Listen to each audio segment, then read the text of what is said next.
এবার সরকার যে রেট ঘোষণা করছে গতবারের চেয়ে 5 টাকা বেশি ছিল। এবার ঢাকার বাইরে রেট ঘোষণা করছে 55 থেকে 60 টাকা। লবণদার চামড়া টেনারি মালিক আমাদের কাছ থেকে নিবে। ইতিপূর্বে অনেকবার রেট ঘোষণা করে, কিন্তু আসলে তারা আমাদের কাছ থেকে তাদের বেঁধে দেওয়া নির্ধারিত দামে চামড়া ক্রয় করে না। চামড়া এবার আমরা সরকারের বেঁধে দেওয়া নির্ধারিত দামে কিনছি। এখন যদি তারা আমাদেরকে সঠিক দাম দিয়ে আমাদের কাছ থেকে চামড়াগুলো নেয়, তাহলে আমরা হয়তো সেক্ষেত্রে কিছুটা উপকৃত হব। আর এবার সরকারিভাবে অনেক তৎপর ছিল, ডিসি অফিস, টিওনো অফিস, এসপি অফিস আমাদের সার্বিক সহযোগিতা করছে। চামড়া বরাবরই আমরা ইতিপূর্বে অনেক টাকা লস করে আসছি। আর টেনারি মালিকদের কাছে আমাদের অনাদায়ী টাকা থেকেই যায়, অনাদায়ী টাকাটা তারা কখনোই পরিশোধ করে না। এবারও তারা আমাদের 10টা টাকাও দেয় নাই। আমরা অনেক দিন থেকে কয়েক বছর ধরেই আমরা ক্ষতিগ্রস্ত অবস্থার মধ্যে রয়েছি। ব্যাংকিং ভাবে কোনো সুযোগ সুবিধা আমাদের নেই। এইভাবে যদি বরাবর প্রতি বছর চলতেই থাকে, তাহলে হয়তো ভারতে চামড়া পাচার হওয়ার একটা সম্ভাবনা রয়েছে। চামড়ার দামটা হলো চামড়ার প্রকারভেদের উপর নির্ধারণ হয়। বড় চামড়াটার বড় দাম, যেরকম শাল চামড়াটা আমরা 800 টাকা থেকে 1050 টাকা আমরা কিনছি। আর গাই বকনের চামড়াটা আমরা 500 টাকা থেকে 700 টাকা কিনছি। 10-12 বছরের মধ্যে এবছর হাইয়েস্ট প্রাইসে চামড়া বিক্রি হচ্ছে। সরকার যে চামড়ার মূল্য নির্ধারণ করেছে সেটা হচ্ছে লবণযুক্ত চামড়া।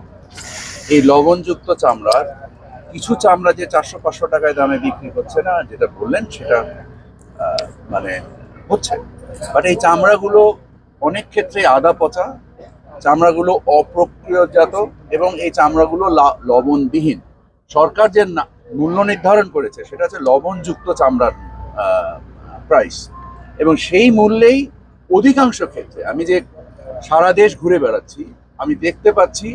যেমন আপনার মতো একজন আমি কিছুক্ষণ আগে যখন বগুড়া থেকে আসলাম, তখন আমাকে একজন বললেন 100 টাকার মূল্যে চামড়া বিক্রি হয়েছে। আমি বগুড়ায় জামিল মাদ্রাসা, ওখানকার সবচেয়ে বড় মাদ্রাসা, ওখানে প্রায় 4000 চামড়া তারা সংরক্ষণ করেছে। তো উনি বললেন 100 টাকায় চামড়া বিক্রি হয়েছে। তো আমি মাদ্রাসায় দাঁড়িয়ে আমি নিজেই বললাম যে এই সব চামড়া আমি 1000 টাকায় কিনে নিব যদি উনি আমাকে দেন। টানা 7মবারের মতো বেস্ট টিস্যু পেপার ব্র্যান্ড হিসেবে স্বীকৃতি পেয়েছে বসুন্ধরা টিস্যু। মাদ্রাসার যিনি প্রিন্সিপাল ছিলেন উনি বললেন যে না, উনি 1000 টাকায় দিবেন না। তো আপনারা নিশ্চয়ই বুঝতে পারছেন, এবং উনি মনে করছেন যে সরকার যে মূল্য নির্ধারণ করেছে উনি তার থেকে বেশি মূল্যেই চামড়া বিক্রি করতে পারবেন। তো সেটা স্পষ্টতই প্রমাণ করছে যে চামড়া সরকার নির্ধারিত মূল্যে বিক্রি হচ্ছে লবণযুক্ত চামড়া।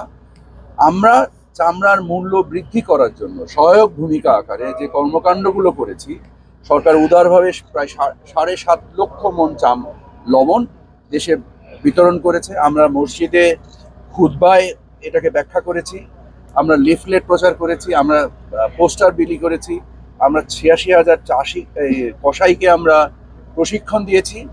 আমরা রপ্তানিকে উদারীকরণ করার জন্য ওয়েট ব্লু চামড়া এবং কাঁচা চামড়া রপ্তানি 3 মাসের জন্য আমরা ওপেন করে দিয়েছি।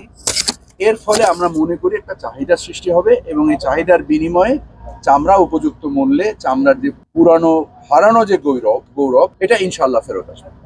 এবং যে ক্ষেত্রে চামড়া পচে যাচ্ছে, চামড়া পচে যাচ্ছে, এখন কেউ যদি সংরক্ষণ না করে, চামড়াটা পচনশীল দ্রব্য, আপনি যদি সংরক্ষণ না করেন এবং আপনি যদি সরকারের যে এত বড় এতগুলো উদ্যোগ, যে উদ্যোগ বাংলাদেশের ইতিহাসে কখনো নেওয়া হয়, এই উদ্যোগের সাথে যদি সম্পৃক্ত না হয়, আর সমস্ত দায় যদি আপনি ডক্টর ইউনূসকে বলেন যে উনি এসে চামড়া কিনে নিয়ে যাবেন, আমার তো মনে হয় এটা একটু জুলুম হয়ে যাচ্ছে। আপনাকে চিন্তা করতে হবে যে বাস্তবতার নিরিখে যে প্রচেষ্টাটা সরকার নিয়েছে তার সাথে আপনারা কতটুকু অংশগ্রহণ করেছেন, এবং সেই অংশগ্রহণের বিনিময়ে যারা মূল্য পাচ্ছে তারা সঠিক মূল্য পাচ্ছে কি পাচ্ছে। আপনারা যদি আপনাদের মানে সাংবাদিকতার মাধ্যমে এটাকে অনুসন্ধান করে দেখেন, নিশ্চিতভাবে আপনারা দেখবেন যে যারা এই প্রক্রিয়ায় অংশগ্রহণ করেছে তারা শুধু উপযুক্ত মূল্য পাচ্ছে না, তার থেকে ভালো মূল্য পাচ্ছে। নদীতে চামড়া ফেলাটা একটা অন্যায়। পচা যদি কোনো চামড়া থাকে ফেলে দেওয়া হচ্ছে, তার মানে এটা হচ্ছে পচা চামড়া। তো পচা চামড়া নিয়ে আপনারা কথা বলছেন। আপনারা কি গরুর হাটে যে 1 কোটি গরু বিক্রি হয়েছে বাংলাদেশে, সেখানে কি গরু মারা যায়নি? যে গরু মারা গিয়েছে সেটা নিয়ে তো আপনারা রিপোর্ট করেন, পচা চামড়া নিয়ে রিপোর্ট করছেন কেন? স্যার, পচা চামড়া নিয়ে রিপোর্ট করলে আপনারা এক ধরনের সিন্ডিকেটেড ব্যবসায়ীদেরকে এই মূল্যে ধস নামানোর জন্য সহযোগিতা ছাড়া আর কোনো ঘটনাই ঘটবে না। বরং আপনারা অনুসন্ধান করে দেখুন যারা সরকারি এই কার্যক্রমের সাথে সম্পৃক্ত হয়েছে তারা উচিত মূল্যটা পাচ্ছে কি পাচ্ছে না। স্যার আপনারা মাদ্রাসায় মাদ্রাসায় ঘুরে দেখেন যারা এই লবণকে ব্যবহার করেছে, যারা আমরা যে সরবরাহ পর্যায়ে যে ঘাটতি তৈরি করার চেষ্টা করেছি, কারণ চামড়াতে এখন বিক্রি করার কথা না, আমরা সংরক্ষণের যে উপযোগিতা তৈরি করেছি তারা 2 থেকে 3 মাস চামড়া রেখে দিতে পারবে। যতদিন পর্যন্ত সেই উপযুক্ত মূল্য না পাবে ততদিন পর্যন্ত বিক্রি করবে না। মাদ্রাসা এতিমখানা তো চামড়া কিনে নেয়নি, এটা তো চামড়া ফ্রি পেয়েছে, তার বিক্রির তো কোনো চাপ নেই, তাকে বিক্রি কেন করতে হবে? তাকে সরকার যেন সে সংরক্ষণ করতে পারে তার জন্য প্রয়োজনীয় সক্ষমতা তৈরি করেছে। এখন সেখানে তো অংশগ্রহণ করতে হবে। এই অংশগ্রহণ ব্যতি রেখে এই কে চামড়া পানিতে ফেলে দিয়েছে, কে চামড়া ড্রেনে ফেলে দিয়েছে, দয়া করে চামড়া নদীতে ফেলবেন না, ড্রেনে ফেলবেন না। এটা একটা বায়োলজিক্যাল জিনিস, এটাতে রোগ বালাই ছড়াবে।